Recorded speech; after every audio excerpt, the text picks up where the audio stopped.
श्रीमंत झालो, सुशिक्षित झालो, पण सुसंस्कृत झालो का? नमस्कार श्रोत्यांनो, मी पद्मा धुमाळ.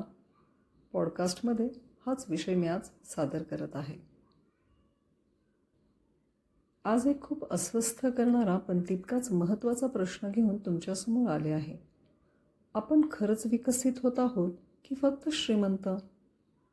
आज भारतात मोठमोठे मॉल्स आहेत, लक्झरी गाड्या आहेत, airports, metro, township, club house, मोठमोठे पगार, विदेशी brands.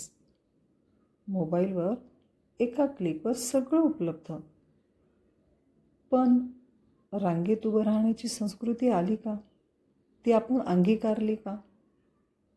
Thank you, sorry, excuse me असं मनापासून बोलायला शिकलो का?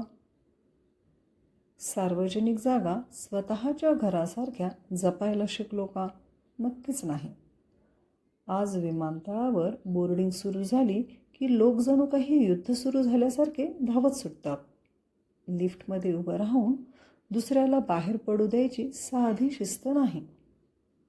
उच्चभ्रू सोसायटीत राहतो, पण व्हॉट्सॲप ग्रुपवर रोज भांडणं. मॉलमध्ये फिरताना कचरापेटी अगदी बाजूला असते, मात्र कचरा बाहेर टाकला जातो. सिक्युरिटी गार्डला आपण माणूस म्हणून पाहतो का? हाऊसकीपिंग स्टाफ सोबत आदराने बोलतो का? आपण इन्फ्रास्ट्रक्चर नक्कीच आधुनिक केलं, मात्र माइंडसेट अपग्रेड करायचं राहूनच गेलं. पैसा आला, समृद्धी आली, पण संयम आला का? स्टेटस आलं, पण संस्कार टिकले का? आपण अनेक भाषा अवगत केल्या, पण आपल्या अंगी सभ्यता आली का? ती आपण अंगीकृत केली का? आज आपण सुपर पॉवर होण्याचं स्वप्न पाहतो, पण जगातली खरी महासत्ता तीच असते जिथे नागरिकांच्या छोट्या छोट्या कृतीतून देशाचा संस्कार दिसतो.